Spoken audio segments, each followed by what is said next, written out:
नमस्कार दोस्तों, मैं अभी सिंह चौहान स्वागत करता हूं आप सबका द एग्ज़ाम पोर्टल में। तो कैसी चल रही है आपकी तैयारी? आज हम लोग चलेंगे अगले जो एग्ज़ाम हुआ है उसका प्रीवियस ईयर देखेंगे ग्रामर। आप लोग टेंशन मत लीजिए, बहुत लोग बोल रहे थे कि सर हिंदी के साथ साथ इंग्लिश का करवा दीजिए। हिंदी में किसी में 10 प्रश्न है, 12 प्रश्न है, तो मैं सोच रहा हूँ ज़्यादा आप लोगों का टाइम ना लूँ, छोटा छोटा वीडियो बना के क्लियर कर दूँ। और रही बात इंग्लिश की, तो इंग्लिश 4-4 क्वेश्चन के आसपास है, तो एक ही बार मैं पूरा का इंग्लिश का 50 क्वेश्चन का 100 क्वेश्चन का करवा दूंगा। इसको पहले कंप्लीट कर लेते हैं, ठीक है? और अच्छा लगा कि आप लोग वीडियो को देख रहे हैं, उसको पढ़ रहे हैं, कमेंट कर रहे हैं। तो पढ़ाई जैसा कमेंट कीजिए, जैसे लाइव में कमेंट करते हैं ABC, वैसे करके पढ़िए। इस वीडियो में मैं देखना चाहता हूँ आप सबको कि वैसे पढ़ते हैं कि नहीं, ठीक है? चलिए शुरू करते हैं। पहला क्वेश्चन है, ध्यान से देखिएगा, इस बार एक ही बार 3-4 क्वेश्चन लिखे हैं क्योंकि समझाएंगे सिर्फ। पहला क्वेश्चन है कि जातिवाचक संज्ञा से भाववाचक संज्ञा का निर्माण करना है। मतलब कि जातिवाचक संज्ञा से भाववाचक संज्ञा के निर्माण का सही उदाहरण दे। हम लोग जब छोटे थे तो इंग्लिश में भी बोलना रहता था, और ज़्यादा इंग्लिश बोलने नहीं आए तो क्या बोलना रहता था? A noun is the name of anything, है कि नहीं? संज्ञा का परिभाषा आप सबको पता है। संज्ञा भी कितने प्रकार के होते हैं? 5 प्रकार के होते हैं। उसमें भी किससे किसका पूछ रहा है? तो जातिवाचक से भाववाचक। तो जातिवाचक किसे कहते हैं? जिसे किसी विशेष व्यक्ति जाति का बोध हो, है ना, उसको जाति। और भाववाचक किसको कहेंगे? आप लोग बताइए कमेंट करके, ठीक है? चलिए पहला देख लेते हैं, गर्म और गर्मी। गर्म जाति है क्या? गर्म गर्म हम लोग को एहसास हो कि मौसम कैसा है? गर्म है। या हम कैसा महसूस कर रहे हैं? गर्मी बहुत ज़्यादा महसूस कर रहे हैं। तो दोनों भाव है, तो ये तो नहीं होगा, है ना? नहीं होगा। घबराना और घबराहट, दोनों भाव है कि घबराना जाति में हो सकता है क्या? यहाँ भी घबराना, ये भी भाव ही है, घबरा रहा है, भाव है उसका। आ जाइए तीसरा, लड़का जाति मिल गया, और ये क्या है? लड़कपन, है ना? बोलते कि अभी तक मैच्योर नहीं है, बचपना है, लड़कपन है उसमें, है, तो ये भाव हो गया लड़कपन। और ये क्या है? लड़का, तो ये हो गया जाति। तो जाति से भाव है, मतलब ये सही हो गया। ये सही हो गया तो दूर और दूरी तो गलत होगा ही, है कि नहीं? कितना ईजी है। वैसे ही दे देगा कि भाववाचक से जातिवाचक में, है ना, इस वाचक से उस वाचक में संज्ञा का इधर से उधर निर्माण करना है। तो आपको 5 संज्ञा का परिभाषा एग्जाम्पल पता हो तो ऐसे। ग्रामर पर समझने का चीज है, रटने का चीज थोड़ी है। समझ लेंगे, बना देंगे। जैसे आपको टीचर वाला में भी पूछ देगा, उच्चारण स्थान बहुत पूछता है। उच्चारण स्थान कि च का उच्चारण स्थान बताइए, ट का। तो एक कविता है, हम इंग्लिश में संस्कृत में रटे हैं, ठीक है, उसको रटिए, कभी बता देंगे फ्री टाइम में आप लोग को शॉर्ट वीडियो में। एक उच्चारण स्थान कभी गलत नहीं होगा, लिख लीजिए 500%। जैसे अगर क से अंग तक याद करना है तो उसका है अकुहा विसर्ज न्यानाम कंठा, ठीक है। य से चवर्ग तक का है, च है तो उसका इचुए शानाम तालु, टठ है तो रिटुर शानाम मूर्धा, अब त थ द है तो लिटिल शानाम दंता, प प है तो उप पद्मियाना मोस्ट हो। ऐसे करके है, पूरा बता देंगे कभी क्लियर एक एक चीज का। एक भी उच्चारण स्थान गलत नहीं होगा, ठीक है। चलिए दूसरा है, गर्मी बहुत लग रहा है जी, ठीक है, तो चलिए हम गर्मी सह लेंगे, लेकिन आप लोग सिलेक्शन ले लेना है, छोड़ना नहीं है कि सर पसीना निकाल निकाल के हम लोग को मेहनत करवा रहे थे। जब हम इतना मेहनत कर सकते हैं तो आप लोग क्यों नहीं? लग जाइए एकदम जोरों से। चलिए और दबा के लाइक कीजिए, सब्सक्राइब कीजिए, शेयर कीजिए, है कि नहीं? आगे बढ़ते हैं। अगला कि सजन का विपरीतार्थक बताना है। मतलब विपरीतार्थक मतलब विलोम या उल्टा शब्द। सीधा सीधा समझ लीजिए, देहाती भाषा में उल्टा शब्द बताना है। किसका? तो इसका तो देखता ही हमको लगता है आप लोग दुर्जन मार दीजिएगा। नहीं, सजन का दुर्जन। सजन मतलब क्या होता है? सजन मतलब हो जाता है कि अच्छा व्यक्ति, समझे? अच्छा व्यक्ति, वो बहुत अच्छे सजन है कि नहीं? संस्कार है उनमें। अभी ये तो लतखोर है। दुर्जन का मतलब होता है बुरा व्यक्ति। व्यवहार इसका अच्छा नहीं, बहुत बुरा व्यवहार है, समझ गया? तो बुरा स्थिति वाला, मानसिक वाला व्यक्ति को दुर्जन कहते हैं। अब आगे तीसरा क्वेश्चन में, जो कि संधि विच्छेद से है। किससे है? संधि विच्छेद से। अच्छा, इससे पहले तीसरा क्वेश्चन बताया, दूसरा क्वेश्चन आप लोग सुन लीजिए। याद करना पड़ता है सब, ठीक है। उल्टा उल्टा शब्द जो है विपरीतार्थक शब्द है, विलोम शब्द जो अपोजिट वर्ड जिसको बोलते हैं इंग्लिश में, याद करना पड़ेगा। जैसे भिज्ञ का अगर पूछ देगा तो अनभिज्ञ हो जाएगा, भिज्ञ का अगर पूछ देगा तो अनभिज्ञ हो जाएगा, ठीक है। वैसे अवर का पूछ देगा तो प्रवर हो जाएगा। क्या हो जाएगा? प्रवर हो जाएगा, ठीक है। वीतल का पूछ देगा तो अतल हो जाएगा। आदि का पूछ लेगा तो अनंत हो जाएगा। अग्रज का पूछेगा तो अनुज हो जाएगा। अग्रज मतलब बड़ा भाई, अनुज मतलब छोटा भाई। आदि का मतलब शुरुआत, अंत का मतलब अंत। ठीक है, ये सब विलोम शब्द होता है। समझ में आ रहा है? कॉपी कलम लेकर बैठना है। ठीक है, हाँ चलिए, भारतेंदु का संधि विच्छेद कीजिए तो भारत प्लस तेंदु होगा जी? बिल्कुल नहीं होगा। तो दोनों साइड बिल्कुल नहीं होगा। भार प्लस तेंदु, ये तनी मनी कुछ लग रहा होगा। भारत प्लस एंदु है, ए है ये वाला, बिल्कुल नहीं होगा, ये कट गया। ये दोनों में लग रहा है। तो हम लोग जब व्यंजन संधि पढ़ते हैं, स्वर रहता है इधर एक साइड व्यंजन, तो हम लोग याद है एगो फार्मूला है, पता है ना सबको, मैथ जैसा फार्मूला है, अ प्लस ई बराबर क्या होता है? ए। अ और ई मिलके ए होता है। तो त में अ है ना, त है, त कैसे बना है? त प्लस अ से। ठीक, अब ई तो है, ये है, तो अ प्लस ई मिलके कौन सी बन गया? ए। तो भारतेंदु हो गया ना, ही मतलब ये तीनों गलत हो गया, ये गलत हो गया। ठीक है कि यहाँ ये भार प्लस तेंदु काहे नहीं होगा बता दे रहे हैं। र में अ तो है, लेकिन इसमें ए है, तो अ मिलके ए नहीं होगा, अ ए मिलके ए बना देता है, ए। समझ गए? तो भारतेंदु हो जाता है, इसलिए समझ में आ रहा? र में तो आ है, लेकिन यहाँ ते है, मतलब ते में ए है, ते तो ए है, इसीलिए ये वाला नहीं होगा। तो कौन हो जाएगा? वो वाला।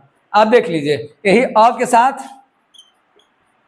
बड़ी मिल जाए तो ए, अ के साथ ऊ मिल जाए, छोटा वाला ऊ, तो हो जाएगा ओ। इसको अच्छे से लिख लीजिए, हम भी अच्छे से लिख देते हैं, फरेस। अ के साथ बड़ी ऊ मिल जाए तो हो जाएगा ओ। ठीक, अब आ वाला सिस्टम समझते हैं ना? आ वाला सिस्टम क्या होता है? आ वाला सिस्टम आपको हो जाता है, आ वाला सिस्टम आपको हो जाता है कि अ प्लस अ तब भी आ प्लस आ तब वो आए होगा। समझे कि नहीं? आ प्लस अ फिर भी आ, ठीक, और फिर अ प्लस आ तब भी होगा आ।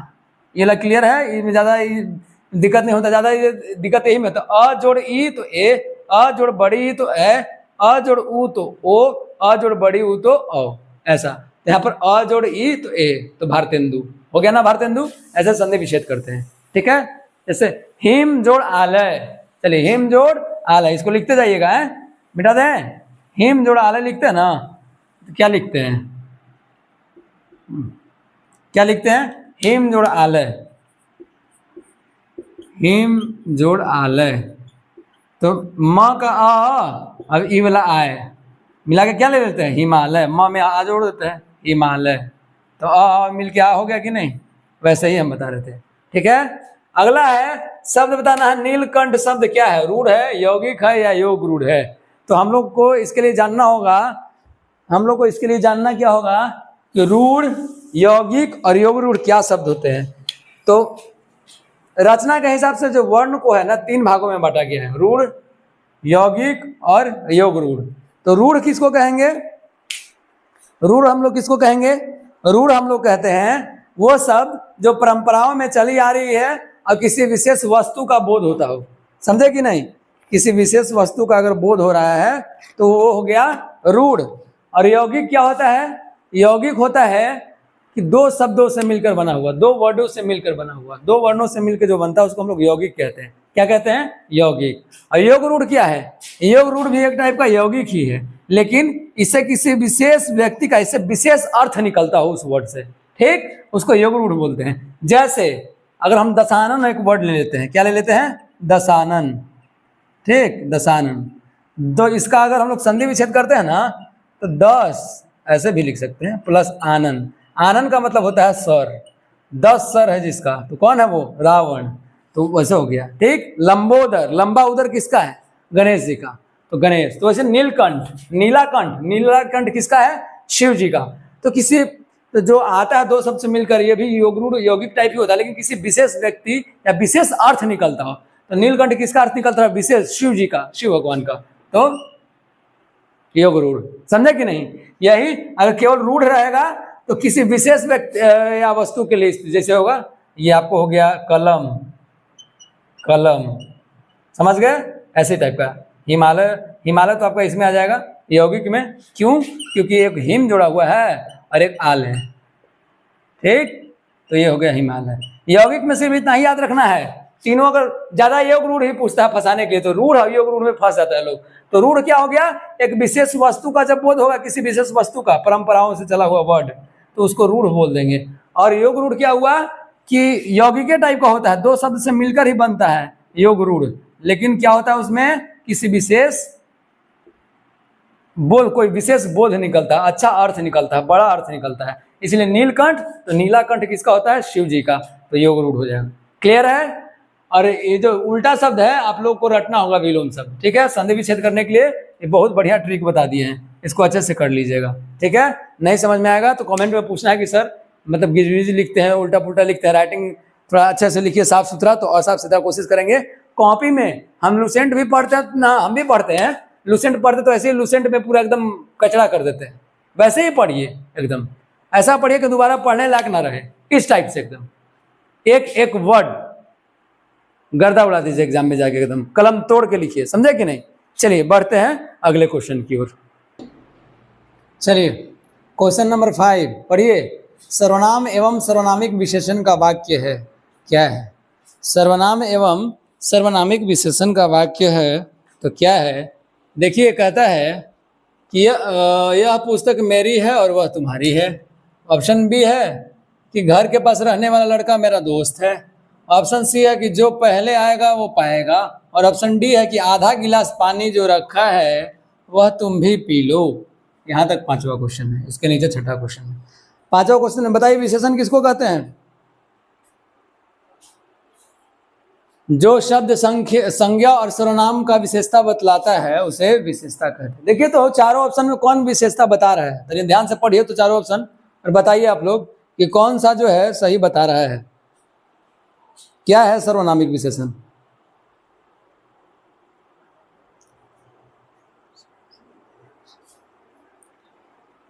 वह शब्द जो संज्ञा से पहले आए और विशेषण की तरफ प्रयुक्त हो वह सर्वनामिक विशेषण है। नाम से ही पता चल रहा है सर्वनामिक विशेषण।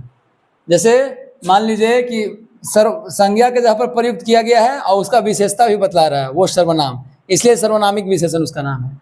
देखिए ऑप्शन डी है कि आधा गिलास पानी जो रखा है वह तुम पी लो, तो ये कार्य करने के लिए कह रहा है। ऐसा है कि नहीं कि आधा गिलास जो पानी रखा है वह बहुत मीठा है, ऐसा हो जाता तब उसका विशेषता बताता, तो सर्वनाम वह आधा गिलास जो पानी रखा है वह बहुत मीठा है तो होता ना, लेकिन वह तुम पी लो ये नहीं होगा सर्वनामिक विशेषण।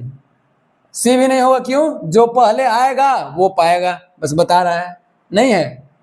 बी कैसे, घर के पास रहने वाला लड़का मेरा दोस्त है, बता ही रहा है ये भी कि घर के पास रहने वाला लड़का जो है वो मेरा दोस्त है, लेकिन उसका विशेषता नहीं बता कि घर के पास कि मेरे घर के पास जो दोस्त रहता है वो बहुत अच्छा है, तब हो जाता क्या है, यह पुस्तक मेरी है और वह तुम्हारी है, संज्ञा के बदले में आ रहा है और वह तुम्हारी है, ठीक है। तो ये हो गया सर्वनामिक विशेषण। विशेषण 8 प्रकार का होता है ना, कौन कौन होता है, गुणवाचक, संख्यावाचक, देखिए हम नाम बता दे रहे हैं, पकड़ लेना है। गुणवाचक मतलब क्या हुआ, मतलब जो गुण बताता हो, है ना, गुण धर्म स्वभाव ये सब बताता, आदि का बोध कराए, है ना, जैसे बलशाली, पुराण, नया, तीक्ष्ण, कमजोर, मोटा, दुर्बल, गुण ये सब बताए। दूसरा है संख्यावाचक, नामे से विशेषण पकड़ा जाता है, नामे से, गुणवाचक, संख्यावाचक, परिणामवाचक, है ना, परिमाणवाचक, सर्वनामिक विशेषण जो हम लोग अभी पढ़े सर्वनामिक विशेषण। उसके बाद है आपका प्रश्नवाचक विशेषण, तो ऐसे शब्द जिनका संज्ञा सर्वनाम में जाने के लिए प्रयोग होता है, जैसे यह व्यक्ति कौन है, तो इस हो गया प्रश्नवाचक विशेषण। एक तुलना बोधक विशेषण होता है, तो वो तुलना करता है, जैसे राधा सीता से ज्यादा लंबी है ना, श्रेया जो है वैशाली से ज्यादा सुरीली गाती है ना, तो ये हो गया कौन सा आपको तुलनात्मक, तुलना हुआ है ना। और सबसे अंतिम में संबंधवाचक, ठीक है, कि घर का जो बाहरी दीवार है वह खराब हो रहा है, संबंध है उससे, ठीक है, ऐसा इस टाइप का। तो 8 विशेषण होता है, ये हुआ सर्वनामिक विशेषण का उदाहरण। अब अगला क्वेश्चन आपका है कि किसी वर्ण में हलंत का प्रयोग किया जाता है, क्यों, पकड़िए, तो हम लोग हलंत का प्रयोग कर देते हैं, जैसे लिख देते हैं श्रीमान, श्रीमान लिखते हैं, हाँ श्रीमान, तो ऐसे लगा देते हैं, है ना, तो इसका मतलब क्या हुआ, ह की ध्वनि के लिए नहीं, हलंत में आकर श्रीमान, तो ह आया क्या, श्रीमान में न लगाते हैं, आया क्या ह? नहीं, तो गलत हो गया। नाक से उच्चारण के लिए बिल्कुल नहीं, नाक से बोलने से कुछ पता नहीं चलता है कि नहीं? नाक से बोल के बता रहे हैं, ये भी गलत हो गया। तीसरा है नाक और मुंह से उच्चारण के लिए, क्या मतलब मुंह से बोलेगा आदमी को जैसे बोलेगा, तो ये तो ऐसे गलत हो गया। बच गया तो ऐसे सही हो जाएगा। वर्ण को बिना स्वर से प्रयोग के लिए, मतलब जिसमें हलंत लगा हुआ रहता है ना, उसमें स्वर छुपाने के लिए हम लोग व्यंजन में हलंत लगाते हैं, तो इस स्वर के जगह पर लगा देते हैं। समझ? श्रीमान तो आज हो गया, हट गया, न में हलंत लग गया, तो समझ में आया? इस टाइप से बुद्धिमान में भी लग जाता है कभी कभी, तो वो सब। अगर हलंत लग जाता है तो हम लोग स्वर को समझिए, जिस व्यंजन में हलंत लगा हुआ है, ठीक है, उसमें स्वर छुपा हुआ है, यही है। तो बस यही ये मतलब कॉमन सेंस से भी आप लोग पता कर लीजिएगा कि हलंत का प्रयोग काहे किया जाता है। ऑप्शन देख लीजिए, हा की ध्वनि के लिए, तो हलंत बोलेंगे तब ना हा, लेकिन लगाने का पूछ रहा है, यहाँ लगा दिए तो श्रीमान हा आ रहा है क्या? नहीं होगा। फिर यह नाक से उच्चारण के लिए कोई मतलब ही नहीं है। नाक और मुंह से उच्चारण के लिए नाक के साथ खाली मुंह जोड़ दिया है, कोई मतलब नहीं है, वह तो बच गया ही, ऐसे ही सही हो गया। वैसे भी वर्ण के बिना स्वर से प्रयोग के लिए, ठीक है। ये 8 आपको रट लेना है, विशेषण अब पकड़ना है, पूछता है, ठीक है, हिंदी या इंग्लिश में भी एडजेक्टिव, ठीक है। तो यही है, किसी वर्ण में हलंत का प्रयोग जो है वर्ण को बिना स्वर से प्रयोग के लिए किया जाता है, ठीक है। इतना आप लोग लिख लीजिए। अगर नहीं लिखे हैं, लिखने का मन नहीं कर रहा, थक गए हैं, तो स्क्रीनशॉट ले लीजिए। बढ़ते हैं हम लोग अगले प्रश्न की ओर। चलिए देखिए आगे क्या है। अगला क्वेश्चन है, संकेतवाचक वाक्य है। 4 गो ऑप्शन है। यह गिलास आधा भरा हुआ है, राम और श्याम गाना गा रहे हैं, सिर्फ गा रहे हैं लिखा हुआ है, ठीक है। बच्चा चांद की ओर देख रहा है, हाय ये क्या हो गया। नीचे ही से चलते हैं। संकेतवाचक, संकेत किसमें दे रहा है? क्लियर है। क्वेश्चन पढ़िएगा 2-3 बार ना, हिंदी ग्रामर का ये को फॉर्मूला ये भी समझ लीजिए, ट्रिक समझ लीजिए मेरे तरफ से। क्वेश्चन हिंदी ग्रामर का ठीक से पढ़िएगा तो पता चल जाए कि आपको करना क्या है, क्या करने बोल रहा है। संकेतवाचक कौन सा वाक्य है? नीचे से चलते हैं। हाय ये क्या हो गया, किसी बात पर संकेत कर रहा है क्या? नहीं। किसमें लगता है? पकड़ लीजिए, कर्ता ने कर्म को करण से, सबसे लास्ट में है ना। हे अरे का हम लोग करके करते हैं ना। वैसे माइक से आवाज ठीक आ रहा है ना जी? थोड़ा सा गड़बड़ लग गया है लगता है। चलिए अब देखिए, अगला है बच्चा चांद की ओर देख रहा है। इशारा नहीं कर रहा, चांद बता रहा है कि बच्चा चांद की ओर देख रहा है, तो ये नहीं होगा, ठीक है। वो कब होगा? जब बच्चे के लिए हम बोलते हैं ना, क्यों देखो चंदा मामा चंदा मामा, बच्चे को, छोटे बच्चों को दिखाते हैं, है कि नहीं।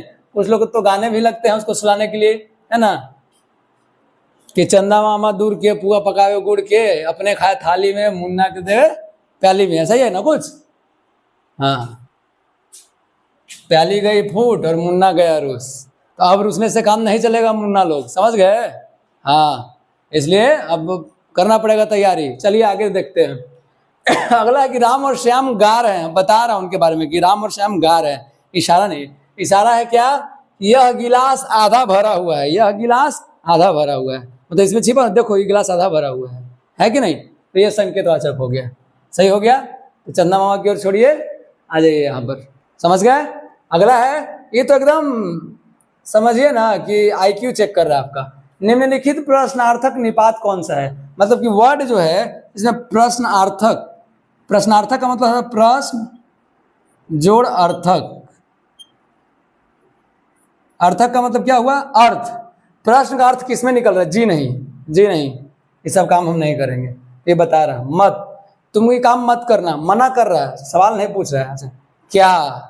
क्लियर, साफ साफ दिख रहा है कि नहीं? तो और कुछ सोचने का कुछ जरूरत नहीं है। समझ में आ रहा है तो जरूर बताइएगा कमेंट में कि हाँ सर समझ में आ रहा है, समझ में नहीं आ रहा अच्छा से समझाइए। समझ गए कि नहीं? हाँ बिल्कुल। चलिए इतना कर लीजिए, इसका स्क्रीनशॉट लीजिए, फिर बढ़ते हैं अगले क्वेश्चन पर। चलिए अगला क्वेश्चन पढ़िए, 9 नंबर। क्या कह रहा है? वो कह रहा है कि निम्न में से आरंभ बोधक संयुक्त क्रिया कौन सी है? आरंभ बोधक लिखा हुआ है ये वाला, ठीक है, आरंभ बोधक। इसमें कहता है कि संयुक्त क्रिया, संयुक्त क्रिया क्या है? तो बोल सकते हैं कि 2-3 गो क्रिया मिलकर नया क्रिया का निर्माण किया तो संयुक्त क्रिया हो गया। संयुक्त का मतलब है तो समयुक्त, है ना। तो सीधा सीधा अगर देहाती भाषा में हम लोग बोल दें कि 2 गो क्रिया मिलके, ठीक है, अगर कोई तीसरा एगो ही हो गया, एगो ही क्रिया हो गया, ठीक, ये दोनों मिलके तीसरा क्रिया का निर्माण कर दिया, तो यही संयुक्त क्रिया हो गया। जैसे अभी कहा कि पेड़ बढ़ता गया, इसमें बोलना है कि आरंभ बोधक, मतलब आरंभ बोधक संयुक्त क्रिया। संयुक्त क्रिया तो समझ गए कि दो को कोई क्रिया है वो मिलकर तीसरा क्रिया का निर्माण कर दिया तो ये संयुक्त क्रिया हो गया। अब उसमें भी पूछता है कि आरंभ बोधक, तो आरंभ बोधक क्या है इसमें पकड़िए, तो कहता है कि वह बीच में ही बोल पड़ा, वह बीच में ही बोल पड़ा। सही है क्या? नहीं, क्योंकि उससे पहले ये क्रिया चल रही थी, है ना, उससे पहले ये क्रिया चल रही थी कि कोई बोल रहा था और दो को बात करे तो बीच में बोल दिया, तब उसको बॉस वाला अक्षय कुमार का लग जाता है एक पंच, बीच में ना बोल, ऐसे बोलता ना कि बीच में ना बोल, वो वाला सिस्टम में। वह रोने लगा, हाँ आरंभ बोधक, वह रोने लगा। हम क्या बोल रहे हैं, वो रोने लगा। जब बोलते चिढ़ाते ना उसको, देखो देखो रोने लगा, रोने लगा मतलब शुरू किया रोना, आरंभ किया, तो आरंभ बोधक हो गया कि नहीं? जब भी होगा ये दोनों गलत हो जाएगा। वैसे भी देख लीजिए, पेड़ बढ़ता गया, नहीं आरंभ नहीं है ना, बढ़ता गया का बोल रहा है, मतलब पहले से बढ़ रहा था, आरंभ नहीं है। यह काम करना पड़ता है, बता रहा है। अच्छा, संयुक्त क्रिया जैसे आरंभ बोधक यहाँ पर लिखा हुआ है ना, ये कितने प्रकार का होता है बताइए आप लोग, बताइए कितने प्रकार का होता है। तब तक अगला क्वेश्चन हम देखें। मैं बता देता हूं कि ये लगभग 11 प्रकार का होता है। एक होता है जैसे आरंभ बोधक, अवकाश बोधक, समाप्ति बोधक, अनुमति बोधक, है ना, आवश्यकता बोधक, निश्चय बोधक, इच्छा बोधक, अभ्यास बोधक, शक्ति बोधक, ये सब। ठीक है, अब अगला हम लोग है, कह रहा कि तुम्हारा विश्वास मैं नहीं करूंगा तो कौन करेगा, तुम्हारा विश्वास मैं नहीं करूंगा तो कौन करेगा। अब इधर लिखे हम कि इसमें क्या होगा, सर्वनाम की संख्या बराबर बाट, मतलब कि पूछा है, थोड़ा शॉर्ट में लिख दिया है कि इसमें सर्वनाम की संख्या कितनी होगी, इस वाक्य में सर्वनाम की संख्या बताएं, सर्वनाम की संख्या बताएं, वही लिखे हैं सर्वनाम की संख्या बराबर बाट, कि मैं तुम्हारा विश्वास मैं नहीं करूंगा तो कौन करेगा। अंडरलाइन का मतलब आप समझ गए होंगे, समझ गए ना, तुम्हारा विश्वास मैं नहीं करूंगा तो कौन करेगा, तो कै वो हो गया, 3 गो। और कोई आपको दिख रहा है क्या? संज्ञा के बदले में आने वाले होने प्रयुक्त होने वाले शब्द को सर्वनाम कहते हैं, देख लीजिए। सही है, आगे बढ़े। 11वां और आज का अंतिम क्वेश्चन है कि जिस क्रिया का फल कर्ता पर पड़ता है उसे कहते हैं, जल्दी से मारिए, कल ही बताए हैं, जिस क्रिया का फल स्वयं कर्ता पर पड़ता है ना, अकर्मक कहेगा, गेहूं पीस रहा है ना। अगर यही रहता कि जिस क्रिया का फल किसी अन्य व्यक्ति या वस्तु पर पड़ता है तो क्या हो जाता, सकर्मक। और वही जगवाना जगाना क्या हो जाता, प्रेरणात्मक, है ना। तो प्रेरणा देने वाला जो भी हो जाता कि जगवाना, हंसाना, रुलाना, गवाना, है कि नहीं, दौड़ाना, ये सब प्रेरणात्मक में हो जाता। और जिस क्रिया का फल कर्ता पर स्वयं पड़ता है वो अकर्मक हो जाता है, और जिस क्रिया का फल किसी अन्य व्यक्ति या वस्तु पर पड़ता है वो सकर्मक हो जाता है। इसमें कार्य क्रिया जो है कार्य प्रेजेंट रहता है, इसमें एब्सेंट रहता है। सही बोल रहा है ना, क्लियर हो गया। तो आप लोग इंग्लिश के लिए टेंशन मत लीजिए, एक ही वीडियो में टोटल इंग्लिश अच्छे से करवा देंगे। और कुछ का कमेंट आया था करंट अफेयर, तो अभी आने दीजिए, बिल्कुल उससे पहले एक दिन में आपका करंट अफेयर हम करवा देंगे, 102 दिन में। इतना कीजिए और इसको जितना ज्यादा से ज्यादा शेयर कीजिए, है कि नहीं, क्योंकि जो लड़के हैं जो बिहार पुलिस के लिए टेंशन ले रखे सिर्फ रनिंग करते हैं, तो ये छोटा छोटा वीडियो भी देख के उनका कंप्लीट हो जाएगा। और मैं आप सबको फिर से बता दूं कि जो जीके जीएस के बारे में कह रहे हैं, तो जब लाइव का टेक्निकल इशू ठीक हो जाएगा तो लाइव में जीके जीएस पढ़ाएंगे, क्योंकि जीके जीएस का जो डिटेल है बहुत ज्यादा है। और वो बहुत ज्यादा डिटेल अगर आपको मेरे बिना पढ़ाए देखना है तो चल जाइए डिस्क्रिप्शन में, इस वीडियो का डिस्क्रिप्शन में आपको लिंक दिया हुआ है, आपको टेलीग्राम पर भी मिल जाएगा ऐप द एग्जाम पोर्टल का। उस ऐप में मात्र 49 रुपया में, मात्र 49 रुपया में आपको जीके जीएस के साथ टोटल प्रीवियस ईयर का 25 सेट मिलेगा और पूरा डिटेल के साथ। ठीक है, तब तक के लिए जय हिंद।